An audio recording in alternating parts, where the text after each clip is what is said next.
ठंड में जुगाड़ू बहू की 5 चूल्हे वाली रसोई। चलो आखिरकार मेरे 5 मुंह वाले चूल्हे से मुझे थोड़ी तो राहत मिली।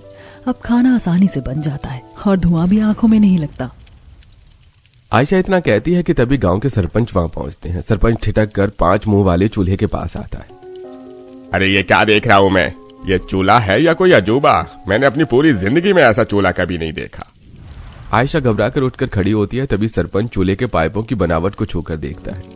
अरे बहू, तुम्हारा ये चूल्हा तो किसी अद्भुत कारीगर के द्वारा बनाया हुआ लगता है। इस चूल्हे को किसने बनाया?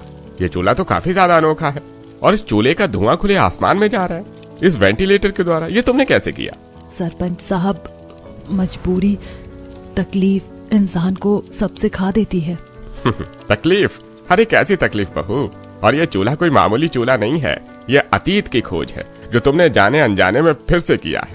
पर ये सब कैसे हुआ? क्या ये सब तुमने अकेले बनाया? आज जिसे सरपंच साहब अजूबा कह रहे थे वो असल में एक बहू के आंसुओं और उसकी तकलीफ की कहानी है। लेकिन आयशा यहाँ तक कैसे पहुंची? आखिर उस एक मुंह वाले मामूली चूल्हे से इस 5 मुंह वाले चूल्हे तक का सफर कैसा था, इसे जानने के लिए हमें कुछ महीने पीछे चलना होगा। उस कड़ाके की ठंड वाली सुबह में जहां से इस संघर्ष की शुरुआत हुई। वंदना घर के बाहर मिट्टी के चूल्हे पर खाना बना रही है। आसपास चारों तरफ कोहरा गिर रहा है। तभी पड़ोस की देवकी वहां आकर, हे भगवान वंदना, तुम्हें ठंड नहीं लग रही है क्या? बाहर कितनी शीतलहर चल रही है। मेरी मानो तो अब अपना ये मिट्टी का चूल्हा घर के अंदर कर लो। अरे ऐसे कैसे घर के अंदर रख लूं मिट्टी का चूल्हा देवकी? घर के अंदर तो मैं बर्नर वाला चूल्हा ही रखूंगी। इस मिट्टी के चूल्हे से तो दीवार खराब हो जाएगी। अच्छा, कल को तुम्हारी बहू आएगी तो वो कैसे ये सब संभाल पाएगी? आजकल की बहू ऐसे खुले में खाना नहीं बना सकती। अरे बहू तो शादी करके जब घर में आएगी तो दहेज लेकर आएगी और दहेज में मेरी बहू चूल्हा तो जरूर ही लेकर आएगी, जिसके बाद मैं ये मिट्टी का चूल्हा यहाँ से हमेशा के लिए हटा दूंगी। ठीक है। इतने में घर के अंदर से सभी सदस्य, अरे वंदना भाई, खाना दे दो, हम लोगों को काम पर भी जाना है। मम्मी जल्दी खाना दो, कॉलेज के लिए लेट हो रहा है। शांत हो जाओ मम्मी, अकेले सब कुछ कर रही है, समय तो लगेगा ही। तुम भी उनकी मदद नहीं करती हो। भैया कॉलेज में इतनी सारी एक्टिविटी होती है, उन्हीं को करते करते सारा समय निकल जाता है। हाँ बिल्कुल सही बात है, ऊपर से चूल्हे पर खाना बनाना होता है। अच्छा होता कि आप लोग घर में गैस सिलेंडर लगवा देते। अरे मैंने बात की थी एलपीजी योजना में जाकर, लेकिन वहां पर अपनी बुकिंग और रजिस्ट्रेशन करवाने के लिए कम से कम 5,000 रुपए जमा करना है और अभी इतने पैसे नहीं है। अब इतने में वंदना अपने पूरे परिवार के लिए खाना लेकर वहां आती है। सभी लोग खाना खाते हैं। अच्छा, अभी तुम क्या कह रहे थे? एलपीजी योजना शुरू करवाने के लिए रजिस्ट्रेशन फीस 5,000 भरना होगा? ये तो बहुत ज्यादा है। माँ, इसलिए फिलहाल तो ऐसे ही काम चलाना होगा। अब घर के पुरुष खाना खाकर अपने बदन पर गर्म कपड़े पहनकर काम के लिए निकल जाते हैं। सड़क पर काफी तेज कोहरा गिर रहा होता है। पिताजी, जैसे जैसे दिसंबर खत्म होने के जनवरी लगने को जा रही है, वैसे वैसे ठंड का तो तापमान गिरता ही जा रहा है। हाँ बेटा, सही कह रहे हो तुम। अब दोनों बाप बेटे आकर अपनी लेबरगिरी का काम करने लगते हैं। देखते ही देखते शाम हो जाती है। दूसरी तरफ वंदना बाजार से सब्जी खरीद कर आती है और फिर रात का खाना बर्फीली हवाओं में बना रही होती है, जिससे चूल्हे की आंच भी बार बार बुझ रही होती है। हे भगवान, ये सुबह और दोपहर का खाना तो बन जाता है, पर रात का खाना बनाने में तो मेरी हालत खराब हो जाती है। अरे ओ ईशा श्रद्धा, जरा बाहर आकर अपनी माँ की मदद करवा दो। घर में पलंग पर बैठी दोनों बहनें जो कि पढ़ रही हैं। अरे ईशा, तुमने सुना? मम्मी आवाज दे रही हैं बाहर से, उन्हें हमारी मदद चाहिए। हाँ मैंने सुना, पर तुम ही जाओ क्योंकि बाहर बहुत ठंड है। अच्छा, चुपचाप से मेरे साथ चलो, मैं अकेले नहीं जाऊंगी। अब दोनों ही बहन अपने हाथों को रगड़ते हुए घर के बाहर आती हैं। अरे क्या हुआ मम्मी, हमें क्यों बुलाया है? एक एक चपेट मारूंगी ना तुम्हारे गालों पर, सब दिख जाएगा कि तुम्हें क्यों बुलाया है। अरे दिख नहीं रहा? तुम्हारी माँ ठंड में रात को अकेले बाहर चूल्हे पर खाना बना रही है। चलो अब मदद करो मेरी। मम्मी, कल कॉलेज में हमारा वाइवा भी है। मुझे नहीं सुनना, चुपचाप से मेरी मदद करवाओ। आओ, एक बहन सब्जियां काटो और एक आटा गूंथो। अब एक बहन ठंड में कांपती हुई आटा गूंथती है और दूसरी सब्जियों को काटती है। ओह माँ, मेरी बात मानिए तो आप ना जैसे तैसे करके भैया को शादी के लिए मना लीजिए, भाभी करेंगी सब। पहली बार श्रद्धा, तुमने एक अच्छी बात कही है। हाँ माँ, भाभी आएंगी तो दहेज भी लेकर आएंगी और फिर हम आराम से उनके दहेज के चूल्हे पर घर में आराम से खाना बना पाएंगे। एक बार आप भैया को बोलिए ना। ठीक है, एकदम से तो नहीं, पर मैं धीरे धीरे उसे बोलूंगी कि अब वो शादी कर ले। अब कुछ हफ्ते बाद जब सारा खाना परिवार खा लेता है तो वंदना कहती है, सुनिए जी, मैं सोच रही हूँ कि अब अपने इकलौते बेटे कार्तिक के हाथ पीले कर दूं। हाँ, वैसे उम्र तो हो गई है हमारे बेटे की अब शादी करने की। माँ मेरी उम्र हो गई है, मैं जानता हूँ, पर जरा आप ये भी तो देखिए कि मेरे सामने मेरी दो बहनें हैं। मैं पैसे उनकी शादी के लिए जोड़ रहा हूँ, अपनी शादी के लिए नहीं। अरे बेटा, अभी तेरी दोनों बहनें पढ़ रही हैं, उनकी शादी में अभी समय है, और हम तो तुम्हारी शादी अपनी ही तरह किसी साधारण परिवार की लड़की से करेंगे जिसमें ज्यादा खर्चा नहीं होगा। अब घर में बार बार कार्तिक को शादी के लिए फोर्स किया जाता है, जिसके बाद कार्तिक शादी के लिए हाँ कर देता है, जिसके बाद वंदना पंडित से एक साधारण गरीब परिवार की लड़की का रिश्ता ले लेती है और लड़की वालों से मिलकर कुछ ही हफ्ते में पूरे विधि विधान के साथ अपने बेटे की शादी कर देती है। अब वंदना बड़े ही प्यार से अपनी बहू का गृह प्रवेश करवाती है। आओ बहू रानी, इस कलश को गिराकर घर के अंदर प्रवेश करो। अब कलश गिराकर बहू घर के अंदर प्रवेश करती है। इतने में वंदना कहती है, अरे बहू, तुम्हारा सामान कहाँ है? मतलब आसपास दूर दूर तक कोई दहेज नहीं दिख रहा है, कुछ तो लाई होगी ना तुम अपने साथ? नहीं माँ, आयशा अपने साथ कुछ लेकर नहीं आई है। आयशा के माता पिता दहेज दे तो रहे थे, पर मैंने खुद उन्हें मना कर दिया, क्योंकि मैं दहेज के सख्त खिलाफ हूँ। अगर आज मैं किसी की बेटी से दहेज लूंगा तो कल को मुझे भी अपनी दोनों बहन के लिए भर भर कर दहेज देना पड़ेगा, इसलिए ना मैं दहेज लूंगा और ना ही दूंगा। हाँ माँ जी, कार्तिक जी ने ही दहेज के लिए मेरे माता पिता को मना किया था और हम लोगों को ये सुनकर बहुत खुशी हुई, क्योंकि मेरे माता पिता बहुत गरीब थे, वो दहेज का सामान नहीं जुटा सकते थे। ये सब सुनते ही वंदना आग बबूला हो जाती है, क्योंकि वंदना को तो इस शादी से सिर्फ दहेज ही चाहिए था। तुम्हारे माता पिता तो खुश हो गए बहू, लेकिन मैं बहुत नाखुश हूँ, क्योंकि मुझे सिर्फ दहेज चाहिए था, लेकिन तुम तो खाली हाथ आ गई। और मेरा बेटा ये तो शुरू से ही बुद्धू है। पर बहू, तुम्हें खुद तो कुछ सोचना चाहिए था कि ससुराल जा रही हो तो कम से कम इतना सामान तो ले जाओ जिससे ससुराल वालों की इज्जत बनी रहे। और नहीं तो क्या भाभी, हमें तो लगा था आप कुछ तो लेकर आएंगी, पर आप तो खाली हाथ आई हैं। सच में कम से कम रसोई का सामान तो ले आती भाभी आप दहेज में। अरे एक बर्नर वाला चूल्हा भी नहीं दिया गया आपके माता पिता से।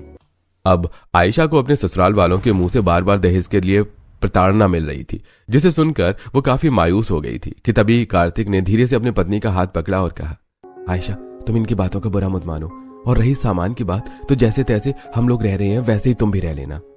जी मैं हर रंग में ढलने को तैयार हूँ। बस बहू, इतना ही काफी है, जाओ आराम कर लो तुम। अब कार्तिक अपनी पत्नी को लेकर कमरे में चला जाता है। माँ, हमने तो सोचा था कि भाभी आएंगी तो कुछ लेकर आएंगी, पर भाभी तो खाली हाथ आकर हमारे सर पर ही बोझ बन गई। देखो कितना अकड़कर बोल कर गई है कि मैं हर रंग में ढलने को तैयार हूँ। कल की सुबह देखो मैं इसकी कैसे हेकड़ी बाहर निकालती हूँ। अगले दिन सुबह 5 बजे आयशा नहा धोकर सबके सामने आती है। माँ जी, वो पहली रसोई का खाना बनाना था तो क्या बनाऊं? हाँ बहू, पहली रसोई तो है तुम्हारी आज। वैसे बहू, कुछ भी बनाना तो थोड़ा जल्दी ही बनाना, क्योंकि हम लोगों को काम पर भी निकलना है। हाँ, थोड़ा जल्दी ही बनाना आयशा। हाँ हाँ, जल्दी ही बनेगा। चल बहू, मैं तुझे रसोई दिखाती हूँ। अब वंदना अपनी बहू को घर के बाहर लेकर आती है, जहां खुले आंगन में मिट्टी का एक मुंह वाला चूल्हा रखा हुआ होता है। आसपास कुछ मसाले के डिब्बे और कुछ स्टील के बर्तन सजे हुए होते हैं। चारों तरफ ठंडी हवा चल रही होती है। चलो बहू, फटाफट तुम यहाँ पर अपनी पहली रसोई का खाना बना लो। अब आयशा घर के बाहर ठंड से कांप रही होती है, उसके दांत आपस में किटकिटा रहे होते हैं। माँ जी, बाहर तो बहुत ठंड हो रही है, इतनी ठंड में घर के बाहर खाना कैसे बनेगा? अरे बड़ी दिक्कत हो रही है, कल तक तो कह रही थी कि हर रंग में ढलने को तैयार हूँ। अब देख बहू, तेरे ससुराल में तो घर के बाहर इसी मिट्टी के चूल्हे पर खाना बनता है। अगर ज्यादा दिक्कत हो रही है तो शादी करके दहेज लेकर आना चाहिए था, और दहेज में बर्नर वाला चूल्हा भी लाना चाहिए था। ये सब सुनकर आयशा फिर से मायूस हो जाती है। तभी पीछे से दोनों नंद खाने पीने का सामान लाकर चूल्हे के पास रखती हैं। भाभी, हमने सामान रख दिया है, फटाफट से कुछ बना लीजिए। अब आयशा की नजर मिट्टी के चूल्हे पर जाती है, जिस पर दरार होती है। माँ जी, मिट्टी के चूल्हे पर तो दरार है, ये तो बर्तन रखते ही बीच से टूट जाएगा। अरे बहू, शादी के काम में बहुत बिजी थे, इसीलिए चूल्हा मिट्टी से लीप नहीं पाए। अब एक काम करो, तुम ही इस चूल्हे को मिट्टी से लीप लो और खाना बना लो। वैसे सोचा तो था कि बहू दहेज में चूल्हा लाएगी तो ये सब कभी करना ही नहीं पड़ेगा, लेकिन अफसोस मेरा सपना तो सपना ही रह गया। अब आयशा चुप रहती है, किसी से कुछ नहीं कहती। वहीं घरवाले जी भर के ताना देकर आयशा को वहां से चले जाते हैं। अब आयशा चूल्हे के बगल में रखे मिट्टी को पानी में घोलती है और चूल्हे को लीपने लगती है। उसके बाद जब हल्का चूल्हा सूखने लगता है तो आयशा कुछ सब्जियों को काट कर चूल्हे पर कढ़ाई चढ़ाकर उन्हें बनाने लगती है। अब जब तक सब्जियां पकती हैं तब तक आयशा आटा गूंथने लगती है। तभी घर के अंदर बैठे लोग खाने का इंतजार करते हुए, अरे बहू खाना जल्दी ले आओ, तुम्हारे ससुर और तुम्हारे पति लेबर मिस्त्री का काम करते हैं, सरकारी नौकरी नहीं कि जब मर्जी तब जाएंगे, टाइम से जाना होता है। भाभी जल्दी से हमारा ही नाश्ता दे दो, हमें कॉलेज जाना है। अब बाहर ये सब कुछ सुनती हुई आयशा हर बड़ी में अपने हाथ को चूल्हे में जला बैठती है। माँ मेरा हाथ है भगवान, इन घर वालों को पता नहीं क्या है कि घर के बाहर मिट्टी का सिर्फ एक चूल्हा और इस एक चूल्हे पर इतनी जल्दी इतना सारा खाना कैसे बनेगा। अब जल्दबाजी में जितना खाना बन जाता है उतने ही खाने को लेकर आयशा घर वालों के आगे परोसती है। अब घर वाले खाना खाते हुए, अरे बहू सब्जी तो बिल्कुल पानी की तरह ठंडी हो रही है। भाभी रोटियां भी नरम नहीं है, ये रोटी तो ठंड से अकड़ चुकी है। देख लो बहू कैसा खाना बना कर खिला रही हो हम लोगों को। मैं थी तो मुलायम रोटी और गरम सब्जी सबको परोसती थी खाने में। वो माँ जी बाहर बहुत तेज ठंडी हवा चल रही है और फिर चूल्हा भी एक मुंह वाला है, जिसके कारण मुझे सभी चीज एक एक करके बनाना पड़ रहा है। पहले मैंने सब्जियां बनाई थी फिर रोटियां, लेकिन तब तक मैं रोटियां बनाई तब तक सब्जी ठंडी हो गई। कोई बात नहीं, धीरे धीरे आदत बन जाएगी। धीरे धीरे क्या होता है बहू, जितनी जल्दी सब सीख जाओगी उतना ही अच्छा होगा। अब अपने पैरों की रफ्तार और हाथों की फुर्ती को बढ़ा लो ताकि हमें गर्म खाना मिले, ठंडा नहीं। जी ठीक है माँ जी। अच्छा बहू हमने खा लिया है, अब 2-2 रोटी हमारे लिए टिफिन में भी बांध कर दे दो। अब आयशा फटाफट टिफिन पैक करने के लिए बाहर आती है, लेकिन वो देखती है कि उसका चलता चूल्हा बुझ चुका है और चारों तरफ काला धुआं निकल रहा है। हे भगवान, मुझे अपने पति और ससुर जी का टिफिन पैक करना था, लेकिन इन बर्फीली हवाओं ने मेरा जलता चूल्हा बुझा दिया। अब मैं इन्हें कैसे जलाऊं? हे पवन देवता, जब तक मैं खाना बना नहीं लेती तब तक वायु का झोंका मेरे चूल्हे पर मत पड़ने दीजिए। अब लकड़ियों को फूंक फूंक कर आयशा जैसे तैसे लकड़ियों में आग लगाती है। इतने में ससुर और पति आकर टिफिन के लिए खड़े हो जाते हैं। बहू अभी तक टिफिन पैक नहीं हुआ। अरे बहुत समय हो गया है, हमें तो लगा था कि अब तक पैक हो गया होगा टिफिन। वो कार्तिक जी, टिफिन तो जल्दी ही पैक हो जाता, लेकिन जब तक मैं रोटियां बनाने बाहर आई तब तक ठंडी हवाओं के कारण मेरी सारी लकड़ियां बुझ चुकी थी। देखो बहू कितनी दिक्कतों का तुम्हें सामना करना पड़ रहा है। वैसे तुम अगर शादी करके दहेज में कम से कम रसोई का भी सामान लेकर आती तो तुम्हें इतना संघर्ष का सामना नहीं करना पड़ता। माँ आप बार बार मेरी पत्नी को दहेज के प्रति कुछ मत कहिएगा, क्योंकि उसे दहेज लाने के लिए मैंने मना किया था। हाँ बहू कोई बात नहीं बना तो रहने दो, हम सीधा रात को ही खा लेंगे। इतना कहकर आयशा के ससुर और उसका पति वहां से चले जाते हैं। अब अगले दिन फिर जब आयशा सुबह सुबह अपनी रसोई में खाना बनाने के लिए जाती है तो वो देखती है कि चूल्हे पर ओस की नमी गिरी हुई है, लकड़ियां भी गीली पड़ी हैं और चारों तरफ कोहरा गिर रहा है। हे भगवान, ये चूल्हा तो ओस की नमी से पूरा भीग चुका है, लकड़ियां भी गीली हैं। अब इन्हें मैं कैसे जलाऊं? और अगर टाइम से खाना नहीं बना तो माँ जी फिर ताने देंगी। अब आयशा सूखे कपड़ों से जैसे तैसे चूल्हे को सुखाती है, लकड़ियों को भी पोंछती है। फिर कई घंटों तक फुकनी से फूंक फूंक कर आयशा चूल्हा जलाने की कोशिश करती है, जिससे चारों तरफ काला धुआं फैल जाता है। उसकी आंखें लाल हो जाती हैं, लेकिन लकड़ियां नहीं जलती। तभी पड़ोस की शांति अपने हाथों में कुछ लकड़ियां लेकर आती है। ये लो आयशा, ये कुछ सूखी लकड़ियां हैं, इससे तुम अपना चूल्हा जला लो। मैं तुम्हारे इस संघर्ष को समझ सकती हूँ, क्योंकि मैं भी तुम्हारी तरह घर के बाहर एक मुंह वाले चूल्हे पर खाना बनाती हूँ। और सुनो, कोशिश किया करो कि रात में इन सभी चीजों को पन्नी से रख दिया करो, क्योंकि ठंड बहुत ज्यादा पड़ती है रात में। शुक्रिया, आप बहुत अच्छी हैं। अब आयशा उन सूखी लकड़ियों से फटाफट अपना चूल्हा जलाती है और घर वालों को खाना बनाकर खिलाती है। इसी तरह एक दिन पड़ोस की गायत्री मोहल्ले में सबको मिठाई बांट रही होती है और फिर वो मिठाई लेकर आयशा के पास जाती है। ये लो आयशा, मिठाई खाओ। ठंड बहुत ज्यादा पड़ने के कारण मेरी सासू माँ ने मेरी रसोई में इलेक्ट्रॉनिक चूल्हा, माइक्रोवेव जैसी सुविधा लगवा दी है, ताकि मैं ठंड में आराम से काम कर सकूं। अरे वाह, ये तो बहुत अच्छी बात है। हाँ अच्छा चलो ना, तुम मेरे साथ चलो, तुम्हें दिखाती हूँ अपना चूल्हा। अब गायत्री जबरदस्ती आयशा को अपने घर की रसोई में लाती है, जहां उसके रसोई में इलेक्ट्रॉनिक 5 मुंह वाला चूल्हा माइक्रोवेव रखा होता है। ये देखो आयशा, ये है मेरा इलेक्ट्रॉनिक 5 बर्नर वाला चूल्हा, जिस पर मैं 5 तरीके का खाना एक साथ बड़ी ही आसानी से बना लेती हूँ। ठंड में मुझे कोई दिक्कत भी नहीं होती। और फिर ये माइक्रोवेव भी है, अगर कभी खाना बनाने का मन नहीं करता तो बचा हुआ खाना ही गर्म कर लेती हूँ। और देखो, ये है एयर प्यूरिफायर, इससे मेरे किचन में खाने का धुआं इकट्ठा नहीं होता। अरे बाप रे, इन सब में तो बहुत खर्चा आया होगा ना आपका गायत्री दीदी।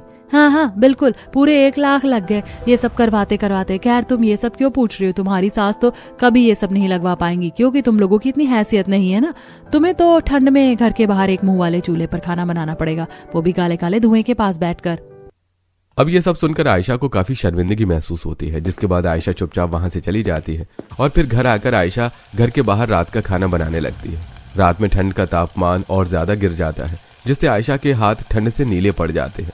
उसे बार बार छींकें आने लगती हैं और ठंडी हवा कमर पर लगने की वजह से आयशा का कमर दर्द भी होने लगता है। माँ, मेरी तो नाक ठंड से जाम हो चुकी है और ये कमर, हाय माँ मेरी कमर भी टूट रही है। ये ठंडी हवाएं मेरे बदन को तोड़ रही हैं। ना जाने कब तक मुझे यूं ही खुले आसमान में बैठकर इस मिट्टी के चूल्हे पर खाना बनाना होगा। ऊपर से ये मिट्टी का चूल्हा भी एक मुंह का, जिस वजह से मुझे ठंड में खाना बनाते बनाते 4 से 5 घंटे लग जाते हैं। आयशा इतना कहती है कि तभी उसकी सास वहां आकर उसके हाथ में 2 से 3 तरह के साग को पकड़ाती है। ये लो बहू, ये सरसों, मेथी, पालक, मूली के पत्तों का साग, आज इन्हीं साग को बना लो। ठंड बहुत ज्यादा है तो हम लोग साग और मक्के की रोटी खाएंगे। लेकिन माँ जी, मैंने तो दाल सब्जी और रोटी बना दी है। कोई बात नहीं, इन्हें भी बना लो, हम सब खा लेंगे। माँ जी सुनिए ना, ठंड में इस तरह खुले में खाना बनाने से बहुत ठंड लगती है। और देखिए, गायत्री जी की सास ने उन्हें 5 मुंह वाला इलेक्ट्रॉनिक चूल्हा और माइक्रोवेव ला कर दिया है। आप मेरे लिए इतना ना सही, पर एक साधारण गैस स्टोव ही घर के अंदर लगवा दीजिए ना। माफ करना बहू, पर ये सब तो हो नहीं पाएगा, क्योंकि तुम्हारा पति जो पैसा कमाता है वो अपनी बहनों की शादी के लिए जोड़ रहा है। तुम खुद कुछ जुगाड़ कर सकती हो तो कर लो, हमारी औकात नहीं है क्योंकि चूल्हा स्टोव खरीदने की। इतना कहकर वंदना वहां से चली जाती है, जिसके बाद आयशा सभी साग को काट कर धोकर बनाती है, फिर आटा गूंथ कर मक्के की रोटी चूल्हे पर सेकती है। अब ठंड में घर के बाहर इतनी रात तक खाना बनाते बनाते आयशा की नाक लाल पड़ जाती है। काश मेरे पास भी 5 मुंह वाला चूल्हा होता, जिस पर मैं फटाफट सबकी फरमाइश का खाना बना देती, और जल्दी खाना बनने के कारण मुझे ज्यादा ठंड का एहसास भी नहीं होता। अब कुछ देर बाद आयशा सबको खाना बनाकर खिलाती है। इसी तरह कुछ हफ्ते गुजरते हैं और एक दिन आयशा की दोनों नंद धूप में पड़ रही होती हैं। तभी आयशा उनकी किताब में एक अद्भुत चूल्हा देखती है। अरे ईशा, श्रद्धा, ये तुम्हारी किताब में किस तरह का अद्भुत चूल्हा बना हुआ है, क्या तुम बता सकती हो? भाभी, ये हिस्ट्री की बुक है और इसमें ये अद्भुत चूल्हा पिछड़ी जातियों ने बनाया है, और ये 5 मुंह वाला चूल्हा है जिस पर वेंटिलेटर भी बना है। इस वेंटिलेटर से चूल्हे का धुआं आंखों में नहीं लगता और एक चूल्हा जलाने से 5 चूल्हे अपने आप जल जाते हैं। हाँ भाभी, श्रद्धा बिल्कुल ठीक कह रही है। अच्छा, दिखाना जरा मुझे ये किताब।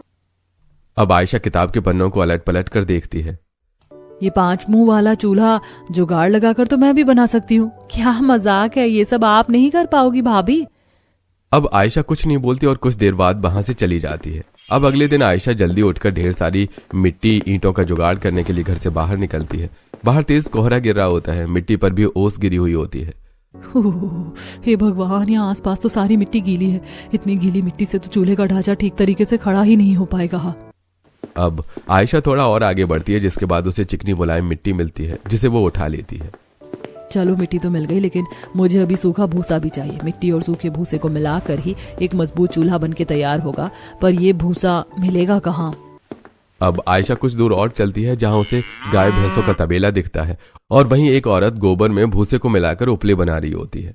हे भगवान, अगर इस औरत ने मुझे थोड़ा सा ये सूखा भूसा दे दिया तो मेरा काम बन जाएगा।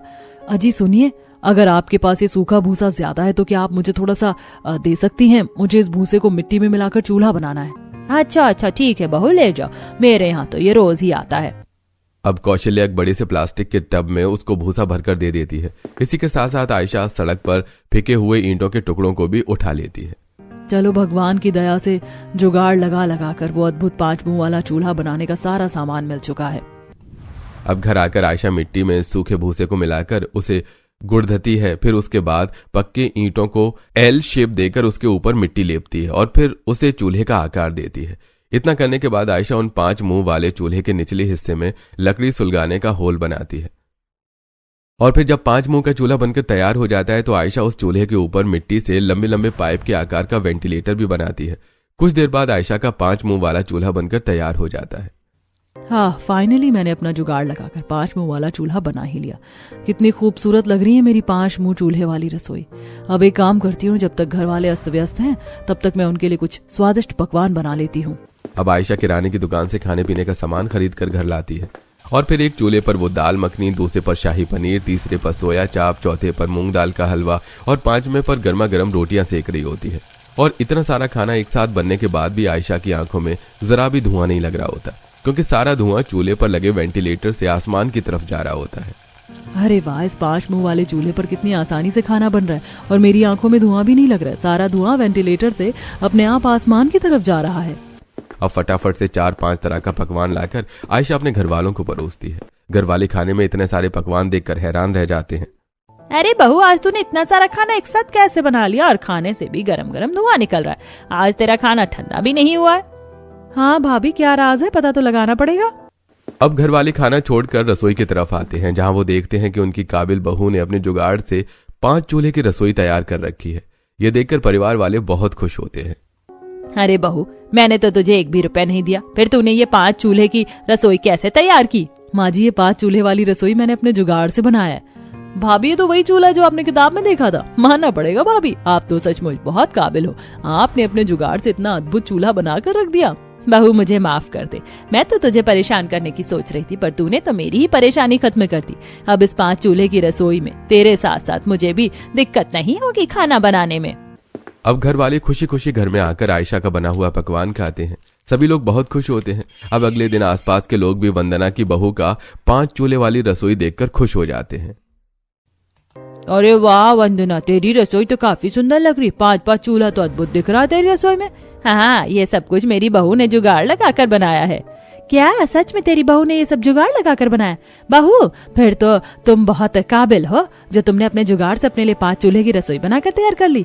और इसमें तो वेंटिलेटर भी है, जिससे आंखें भी सुरक्षित रहेंगी। जी, इस 5 चूल्हे की रसोई में आंखें भी सुरक्षित रहेंगी और खाना भी जल्दी बन जाएगा। अब इसी तरह कुछ हफ्ते गुजरते हैं और अब आयशा अपने 5 चूल्हे वाली रसोई को खुशी से संभाल रही होती है। तभी एक सुबह, चलो आखिरकार मेरे 5 मुंह वाले जुगाड़ चूल्हे से मुझे थोड़ी तो राहत मिली। अब खाना आसानी से बन जाता है और धुआं भी आंखों में नहीं लगता। आयशा इतना कहती है कि तभी गांव के सरपंच वहां पहुंचते हैं। सरपंच छिटक कर 5 मुंह वाले चूल्हे के पास आता है। अरे ये क्या देख रहा हूं मैं? ये चूल्हा है या कोई अजूबा? मैंने अपनी पूरी जिंदगी में ऐसा चूल्हा कभी नहीं देखा। आयशा घबरा कर उठकर खड़ी होती है। तभी सरपंच चूल्हे के पाइपों की बनावट को छूकर देखता है। बहू, तुम्हारा ये चूल्हा तो किसी अद्भुत कारीगर के द्वारा बना हुआ लगता है। इस चूल्हे को किसने बनाया है? ये चूल्हा तो काफी ज्यादा अनोखा है और इस चूल्हे का धुआं खुले आसमान में जा रहा है, इस वेंटिलेटर के द्वारा। ये तुमने कैसे किया? सरपंच साहब, मजबूरी, तकलीफ इंसान को सब सिखा देती है। तकलीफ? अरे कैसी तकलीफ बहू? और ये चूल्हा कोई मामूली चूल्हा नहीं है, ये अतीत की खोज है जो तुमने जाने अनजाने में फिर से किया है। पर ये सब कैसे हुआ? क्या ये सब तुमने अकेले बनाया? तभी घर के सभी सदस्य बाहर आते हैं और सरपंच के सवालों का जवाब देते हैं। जी, ये सब कुछ मेरी पत्नी ने अपने दिमाग से जुगाड़ लगाकर किया है। कार्तिक जी, इस तरह का चूल्हा कई सालों पहले हमारे ग्रामीण क्षेत्र में रहने वाले एक निवासी ने बनाया था। ये चूल्हा कम ईंधन खर्च करता है। इस चूल्हे से सांस की, आंखों की समस्या नहीं होती, क्योंकि इसमें वेंटिलेटर है। आयशा जी, मैं इस चूल्हे को गांव के ग्रामीण म्यूजियम में रखना चाहता हूँ, जहाँ पर गांव की हर छोटी बड़ी अद्भुत चीज रखी जाती है। और ये भी अद्भुत ही है। बाकी इसके बदले में मैं तुम्हें 2 गुना पैसे दे दूंगा, जिससे तुम अपनी पक्की रसोई बनकर तैयार कर सकती हो। जी, मुझे कोई ऐतराज नहीं है। इसी के द्वारा लोग मुझे पहचानेंगे तो सही कि ग्रामीण क्षेत्र की एक स्त्री ने ये अद्भुत चूल्हा बनाया था। आप इसे ले जाइए। अब सरपंच आयशा का वो 5 मुंह वाला चूल्हा उठाकर ग्रामीण म्यूजियम में रख देता है। इसी के साथ सरपंच आयशा के पूरे परिवार को मोटी रकम देता है, जिससे आयशा के ससुराल वाले अपने घर में एक मजबूत पक्की ईंटों की शानदार रसोई बनाकर तैयार कर लेते हैं, जिसे पाकर आयशा अपनी खुशहाल जिंदगी व्यतीत करने लगती है।